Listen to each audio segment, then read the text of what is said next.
Tuck Everlasting by Natalie Babbitt. Day 9, Chapter 23. It was the longest day, mindlessly hot, unspeakably hot, too hot to move or even think. The countryside, the village of Tree Gap, the wood, all lay defeated. Nothing stirred. The sun was a ponderous circle without edges, a roar without a sound, a blazing glare so thorough and remorseless that even in the Foster's parlor, with curtains drawn, it seemed an actual presence. You could not shut it out. Winnie's mother and grandmother sat plaintive all afternoon in the parlor, fanning themselves and sipping lemonade, their hair unsettled and their knees loose. It was totally unlike them, this lapse from gentility, and it made them more interesting. But Winnie didn't stay with them. Instead, she took her own brimming glass to her room and sat in her little rocker by the window. Once she had hidden Jessie's bottle in a bureau drawer, there was nothing to do but wait. In the hall outside her room, the grandfather's clock ticked deliberately, unimpressed with anyone's impatience, and Winnie found herself rocking to its rhythm.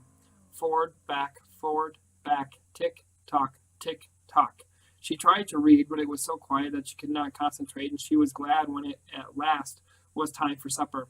It was something to do, though none of them could manage more than a nibble. But later, when Winnie went out again to the fence, she saw that the sky was changing. It was not so much clouding up as thickening somehow, from every direction at once. The blank blue gone to haze, and then as the sun sank reluctantly behind the treetops, the haze hardened to a brilliant brownish yellow. In the wood, the leaves turned underside up, giving the trees a silvery cast. The air was noticeably heavier. It pressed on Winnie's chest and made her breathing difficult. She turned and went back into the cottage. "It's going to rain, I think," she told the prostrate group in the parlor, and the news was received with little moans of gratitude. Everyone went to bed early, closing windows firmly on their way. For outside, though it was almost dark, shreds of the hard brown-yellow light lingered on the rims of things, and there was a wind beginning. A small gust that rattled the fence gate and set the trees to rustling. The smell of rain hung sweet in the air. "What a week this has been," said Winnie's grandmother. "Well, thank the Lord. It's almost over," and Winnie thought to herself, yes, it's almost over. There were 3 hours to wait before midnight, and nothing whatever to do. Winnie wandered restlessly about her room, sat in her rocker, lay in her bed, counted the ticks of the hall clock. Beneath her excitement, she was thick with guilt. For the second time in 3 short days, though they seemed many more than that, she was about to do something which she knew would be forbidden. She didn't have to ask. Winnie had her own strong sense of rightness. She knew that she could always say afterward, "Well, you never told me not to." But how silly that would be. Of course it would never occur to them to include such a thing on their list of don'ts. She could hear them saying it and almost smiled. "Now remember, Winifred, don't bite your fingernails, don't interrupt when someone else is speaking, and don't go down to the jailhouse at midnight to change places with prisoners." Still, it wasn't really funny. What would happen in the morning when the constable found her in the cell and had to bring her home for the second time? What would they say? Would they ever trust her again? Winnie squirmed, sitting in the rocker, and swallowed uncomfortably. Well, she would have to make them understand somehow, without explaining. The hall clock chimed 11. Outside, the wind had stopped. Everything, it seemed, was waiting. Winnie lay down and closed her eyes, thinking of Tuck and May, of Miles and Jessie. Her heart softened.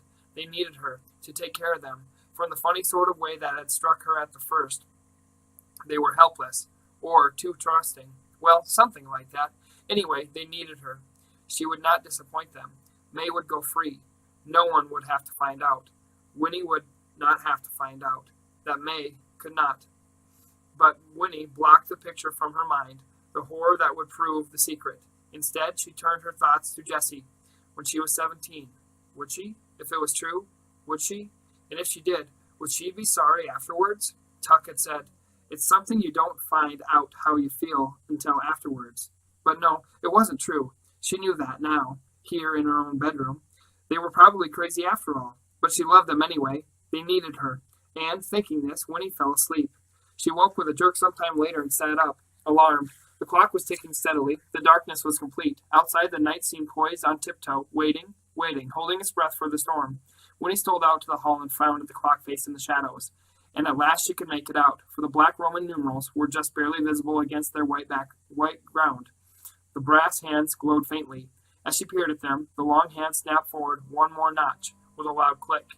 She had not missed her moment. It was 5 minutes to midnight. Chapter 24. Leaving the house was so easy that Winnie felt faintly shocked. She had half expected that the instant she put a foot on the stairs they would leap from their beds and surround her with accusations, but no one stirred, and she was struck by the realization that if she chose, she could slip out night after night without their knowing. The thought made her feel more guilty than ever that she should once more take advantage of their trust. But tonight, this one last time, she had to. There was no other way. She opened the door and slipped out into the heavy August night. Leaving the cottage was like leaving something real and moving into dream. Her body felt weightless, and she seemed to float down the path to the gate. Jesse was there, waiting. Neither of them spoke. He took her hand, and they ran together lightly down the road, past other sleeping cottages, into the dim and empty center of the village. The big glass windows here were lidded eyes that didn't care, that barely saw them, barely gave them back reflections. The blacksmith shop, the mill, the church, the store, so busy and alive in the daylight, were hunched, deserted now, dark piles and shapes without a purpose or a meaning. And then ahead, Winnie saw the jailhouse, its new wood still unpainted, lamplight spilling through a window at the front. And there, in the cleared yard behind it, like a great L upside down, was the gallows. The sky flashed white, but this time it wasn't heat lightning. For a few moments later, a low mumble, still far away, announced at last the coming storm. A fresh breeze lifted Winnie's hair, and from somewhere in the village behind them a dog barked. Two shadows detached themselves from the gloom as Winnie and Jessie came up. Tuck pulled her to him and hugged her hard, and Miles squeezed her hand. No one said a word. Then the four of them crept to the back of the building. Here, too high for Winnie to see into, was a barred window through which, from the room in front, light glowed faintly. Winnie peered up at it, at the blackness of the bars, with the dim gold of the light between them. Into her head came lines from an old poem. Stone walls do not a prison make, nor iron bars a cage. Over and over the lines repeated themselves in her head till they were altogether meaningless. Another roll of thunder sounded. The storm was moving nearer. Then Miles was standing on a box. He was pouring oil around the frame of the window. A swirl of wind brought the thick, rich smell of it down to Winnie's nostrils. Tuck handed up a tool, and Miles began to pry at the nails securing the window frame. Miles knew carpentering. Miles could do the job. Winnie shivered and held tight to Jessie's hand. One nail was free. Another. Tuck reached up to receive them as they came out one by one. A fourth nail screeched as it pried up, and Miles poured on more oil. From the front of the jailhouse, the constable yawned noisily and began to whistle. The whistling came nearer. Miles dropped down. They heard the constable's footsteps coming up to May's cell. The barred door clanked. Then the footsteps receded, the whistling grew fainter, an inner door shut, and the lamp glow disappeared. At once Miles was up again and prying at the nails. An eighth was out, a ninth, a tenth. Winnie counted carefully. While behind her counting, her mind sang, "Stone walls do not a prison make." Miles handed down the prying tool. He grasped the bars of the window firmly, ready to pull, and stood poised. What is he waiting for? Thought Winnie. Why doesn't he? Then a flash of lightning, and soon, after a crack of thunder, in the midst of the noise, Miles gave a mighty heave, but the window did not budge. The thunder ebbed. Winnie's heart sank. What if it was all impossible? What if the window would never come out? What if... She looked over her shoulder at the dark shape of the gallows and shuddered. Again a flash of lightning. This time, a crashing burst of noise from the swirling sky. Miles yanked. The window frame sprang free, and still grasping it by the bars, he tumbled backward off the box. The job was done. Two arms appeared in the hole left by the missing frame. May!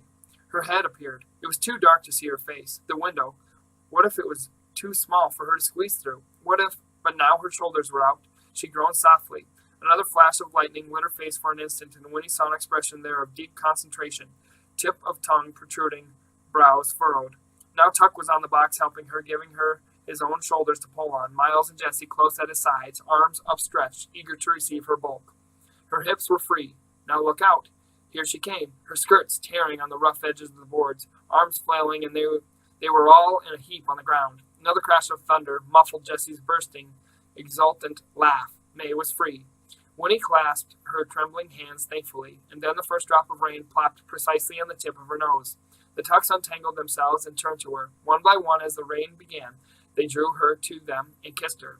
One by one, she kissed them back. Was it rain on May's face? On Tuck's? Or was it tears? Jessie was last. He put his arms around her and hugged her tight, and whispered the single word, "Remember." Then Miles was on the box again, lifting her. Her hands grasped the edges of the window. This time she waited with him. When the thunder came, it tore the sky apart with its roar, and as it came, she pulled herself through. and dropped to the cot inside, unharmed. She looked up at the open square and saw the frame with Miles' hands holding it. The next obliging roll of thunder saw it wedged once more back into place, and then would Miles put back the nails? She waited. Rain came in sheets now, riding the wind, flung crosswise through the night. Lightning crackled, a brilliant, jagged streak, and thunder rattled the little building. The tension in the parched earth eased and vanished. Winnie felt it go. The muscles of her stomach loosened, and all at once she was exhausted. Still she waited. Would Miles put back the nails? At last, standing tiptoe on the cot, she grasped the bars of the window, pulling herself up until she could see through. Rain blew into her face, but at the next flash of lightning, looking down, she saw that the yard was empty. And before the thunder followed, in a pause while wind and rain held back for one brief moment, she thought she heard, fading in the distance, the twinkling little melody of the music box. The Tucks, her darling Tucks, were gone.